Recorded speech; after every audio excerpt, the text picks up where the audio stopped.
Көзү азиздер жана дүлөйлөр коомунун түштүк үйрөтүү өндүрүштүк дыйкан ишканасында күндөгүдөн өзгөчөлөнүп, кызматкерлер жумушка эмес майрамдык кечеге даярдык көрүүдө. Очокко аш демделип сыйтама уюштурулган. Жылына бир жолу белгиленген датага карата ишкана мыкты жумушчуларга акчалай колдоо көрсөтөт. Бул сыйлыктарга жетишүү үчүн көз азиз жана угусу начар жумушчулар күн-түн дебей буйрутмаларды бүтүрөт. Коом 1995-жылы тубаса майыптуулугу бар жарандарды жумуш менен камсыздоо үчүн түзүлгөн. Алгачкы ишмердүүлүктү баштоого мамлекет 200 жана төшөк жууркан буйрутма берген. Азыркы тапта ишканада 26 көз азиз угусу начар жарандар эмгектенет. Эркек кишилер түрдүү эмерек буюмдарын жасаса, кыз келиндер үчүн тигөө цех иштейт.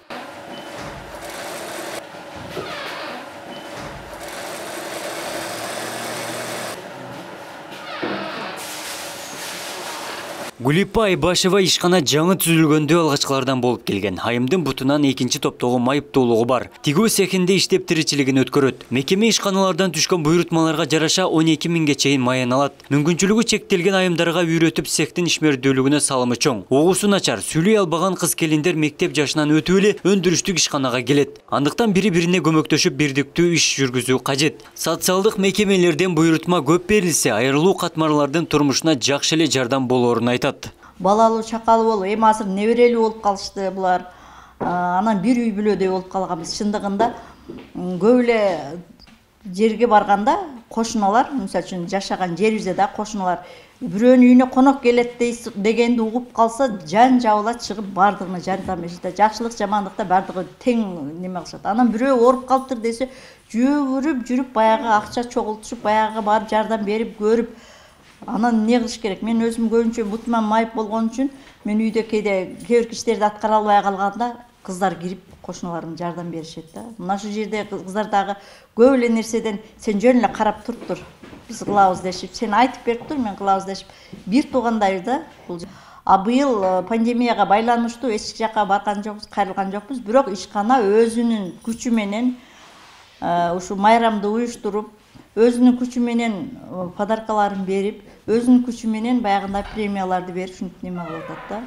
Сүйүлө угу жөндөмдүүлүгү аксаган тигөөчү айым Айниса Семетеева. Бул жерге келгенине 2 жыл болгон. Айылда жумуш жок болгондуктан шаарга көчүүнү туура көргөн. Бир баласы, 2 небереси бар. Буйрутма аз болуп калса, коммуналдык төлөм жана азык-түлүктөн кыйналаарын айтат. Башка жарандар сыяктуу туруктуу жумушу болгонуна ыраазы.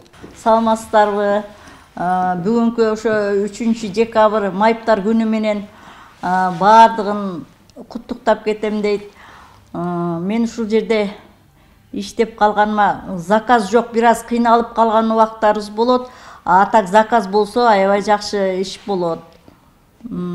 Эгерде заказ жок болуп үйдө отуруп калсам, акчам жок, кыйналамын дейт. Отоплениега төлөй албайм, продукт кыла албайм, ушу коммунальный услугалар төлөй албай кыйналам дейт. Иштин болуп турганы жакшы дейт. Күйөөм жок дейт. Мен 2 неберем бар дейт. Бир балам бар, 2 неберем бар дейт. Мен айылда жашайм, бул жака квартирада туруп, биякта келип иштеп атамын дейт. Өндүрүштүк ишкананын ишмердүүлүгүнө пандемиянын таасири кедергисин тийгизген эмес. Карантин мезгилинде дагы ооруканаларга, обсервацияларга төшөнчү тиккен. Ишкана жылына чыгарылган товардын эсебинен 5 миллион сомго чейин жергиликтүү казынага салык төлөйт. Быйылкы аткарылган сумма 11 миллионду түздү. Өкмөттүн кошумча салыгы болгондуктан базар экономикасына туруштук бере албайт. Мамлекет болгону керектелген электр энергиясынын 5%-ын гана жеңилдеткен. 7 миллион 200 миң аткарыш керек эле 10 айдын ичинде. Аны биз 10 миллион 769 миңге аткардык ашыкча.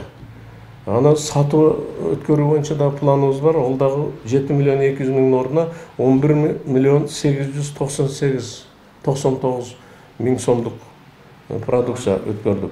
Мына ошонун ичинен 6 миллион 61,6 сомун ушул майыптарга маяна айлык сыйлык катарында бөлүп бердик. Эми алды, эгерде бир Кудай оң салып, ушул жанагы мен жогоруда айткан чоңдорубуздун көңүлүнө туура келип, бир буйрутмаларын бизге берип калса, мына өткөн мезгилдерде кээде ушундай болуп калат. 140 миң сомго чейин премиальный айлык алган балдарыбыз бар, мына ведомстволордон көрсөңөр болот. Кыргыз Республика боюнча 12 ишкана бар. Ал Караколдо, Бишкекте, Жалал-Абадта, Ошто 2 ишкана бар. Анан кийин ошол жерлерде эми жана мен айтып атам 8 миллион деп. Бардыгын кошкондо bir 1 миллионго жетпеген майыптар иштешет да. 90% ишсиз жүрөт. Жана көчөдө эми турмушта болуп атпайбы? Аккордеон тартып, комуз чертип, бирин-бири жетелешип жүргөндөр ошолор баары биздин контингенттер. Кыргыз көзазиздер жана дүлүйлөр коомунун өлкөдө 80 жылдык тарыхы бар. Бүгүнкү күндө 10 миңге жакын мүчөлөрү катталган. Мүмкүнчүлүгү чектелген 7 үй бүлөнү ишкана атайын турак жай менен камсыздаган. Абдумалик Базарбаев, Элемон Акбаев, Ош ТВ. Ошол майыптардын эл аралык күнүнө карата мына ошол атайын акчалай жардамдарды башкаларды беребиз. Эми мына бул майыптардын эл аралык күнү 1992 жылы май айында Бириккен Улуттар уюмунун Генералдык ассамблеясынын атайын чечими менен бүткүл дүйнөдө майыптардын күнү деп белгиленген. 1995 жылдан баштап Кыргыз Республикасынын өкмөтүнүн атайын токтому менен бул уланып бекитилген. Мына ошол күндөрдөн баштап ар жыл сайын өтүп келет.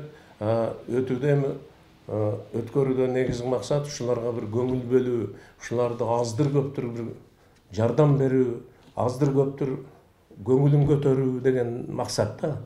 Мына бүгүн дагы бир 10 миң сомдон ашык акча бөлүп, дасторкондорду жасап, атайын ысык тамак беребиз. Андан тышкары 10 килограммдан күрүч беребиз, ар бирине 1000 сомдон акча беребиз. Андан тышкары артына 2 миң, алдына 3 миң сомдон сыйлык катарында майрамга карата мына бүгүн берилип атат азыр.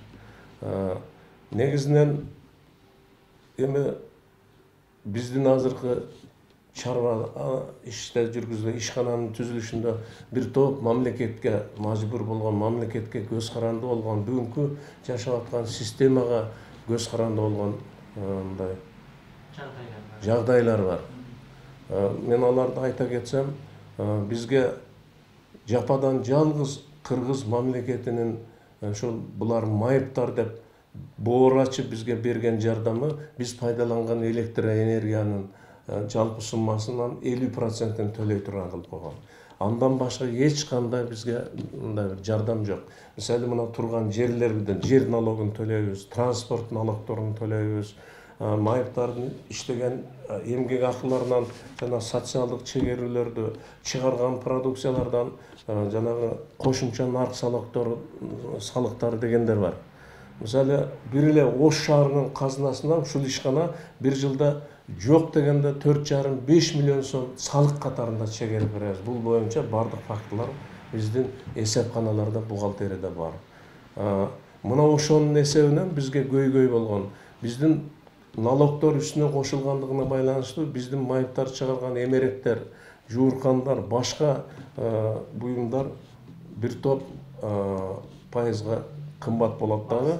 Жеке менчик ишканалар менен, жеке менчиктеги өндүрүүчүлөр менен биз баягы бүгүнкү күндөгү базар экономикасында андай кармаша албайбыз, аларга атаңдаша албайбыз. Себеби алар жеке ишкана бир матрасты мисалы 1000 сом расходтса, өзүнүн пайдасына 100 сом кошуп 1100 сомдон сатат. А бизде жанагы налогтордун баарын кошкондо матрасыбыз жок дегенде 1,5 миң, 2 миң сомго чейин чыгып кетет. Демек, ортодогу айырмачылыктын эсебинен жеке кардарлар башкалар бизден сатып албайт. Андан тышкары бизде мындай кылым жылдар бою өтө аксатып кыйнап келген 2009 жылы Кыргыз Республикасынын майыптардын товарларын сатып алуу жөнүндөгү атайын закон бар. Мына ошол законду аткаруу боюнча Кыргыз Республикасынын Жогорку Кеңешинин токтому бар. Кыргыз Республикасынын өкмөтүнүн токтому бар. Каржы министрлигинин жанагы мамлекеттик сатып алуу департаменттеринин токтомдору, приказдары бар. Ал бизде ошол эми орусчасын айтканда правила бир катарында эч качан аткарылбайт. Аткарылса дагы жалпысынан алып караганда 5-10% араң аткарат. Бул деген сөз бизге буйрутма бере турган мамлекеттик мекеме, уюмдар, министрликтер 90% бизден качып өздөрүнүн коррупциялык системасы менен өздөрүн алат. 10%-ын гана жалынып жалбарып артынан барып жүрүп алып, ошол 10% менен ушул майыптарды багып келип атабыз. Мен мына 95-жылдан бүгүнкү күнгө чейин ушул жерден иштеп жүрөм. Мына ушул эми азыр